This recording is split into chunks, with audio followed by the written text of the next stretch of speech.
This is Domain 9, Columbus and the Pilgrims, Lesson 9, our last lesson of this domain, Thanksgiving. To start us off, we have our vocabulary. The first one is celebration, and that's a party, especially one that marks a special event.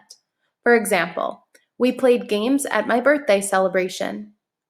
Our next word is crops, and those are plants that are grown and harvested, often for eating.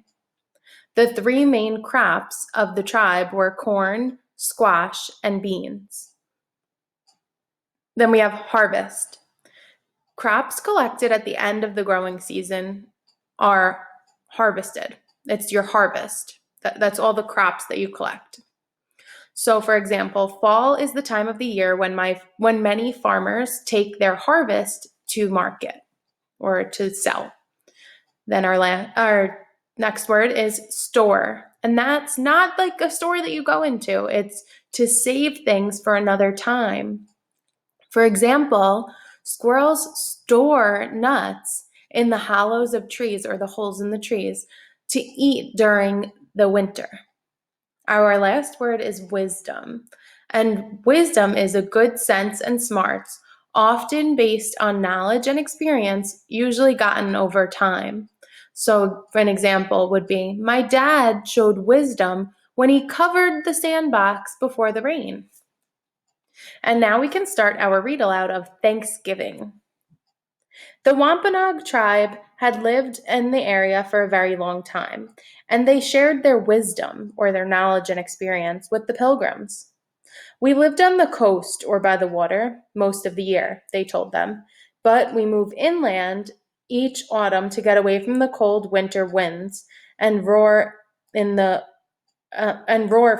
open sea. So the Wampanoag didn't live in the same home all year. They moved when the weather changed.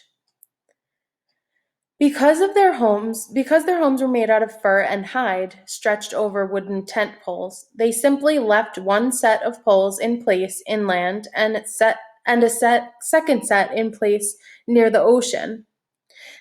They took the hide coverings, or the picture, like in the picture that the covering over the wood, back and forth between their two homes. In autumn, the Wampanoag told the Pilgrims, "We fish in the rivers for freshwater fish. We hunt in the forests and fields for deer, turkey, beaver, otter, and moose. They give us fresh meat, and we also store or put away some of it to eat during the cold, snowy winter. Fresh food is much harder to find during the winter."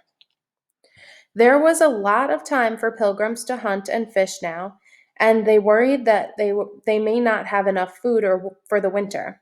But the Wampanoag gladly shared meat from their hunts and fish from their sea, as well as dried fruits and nuts. Without the help of Squanto and Massasoit, the Pilgrims may never have survived that first hard winter in the New World. Which one was the chief of the Wampanoag tribe? Massasoit. But survive they did. If they survived, does it mean that the Pilgrims made it through the hard winter or no? Yeah, it means they lived.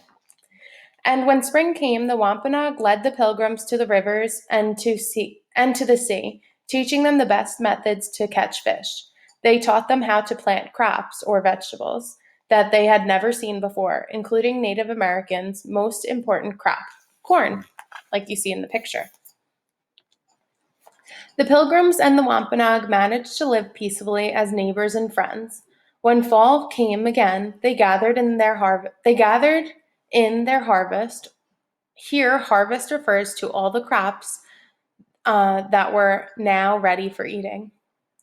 The Pilgrims were grateful to have survived a full year. They thanked God for bringing them to this new land where they could live freely. Following their own religion, the Pilgrims had a 3-day harvest celebration or party, and invited their Wampanoag friends to join them for the feast. The story of the members of the Wampanoag tribe gathered around the Pilgrims' table, feasting together that fall day in 1621. It's told over and over again in America. We are not sure of the details. We do not know that the Native Americans had celebrated a harvest festival for hundreds of years before the Europeans arrived. This was probably the first time that Europeans and Native Americans celebrated together. We still celebrate this feast in the modern times once a year. Can you guess what we call this feast? What's the title of our read aloud today? Thanksgiving. This feast took place in Massachusetts nearly 400 years ago and has become known as the first Thanksgiving. Early November, all across America, families and friends gather together on Thanksgiving Day to give thanks and remember the long ago friendships between the Wampanoags and the Pilgrims. To Americans, that first Thanksgiving is important because it represents the best of the United States of America, different types of people living together peacefully and learning from one another. Even though the Pilgrims and the Wampanoag were very different, they shared the land and the food with one another. So this is the end of our read aloud for today, and it's our last read aloud of Domain 9. So here are our questions.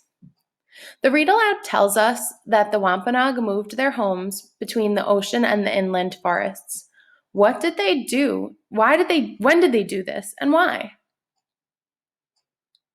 So they moved their homes from the ocean to the inland forest. When did they do this, and why? They moved with the seasons, taking advantage of fish at the coast in the summer and moving in the autumn to hunt in the forests. They stayed inland where it was warmer for the winter. Number 2, how did the Pilgrims survive the first winter in the New World? The Wampanoag shared food with them. Number 3, how did the Wampanoag share their wisdom with the Pilgrims? In other words, what did the Wampanoag people teach the Pilgrims how to do?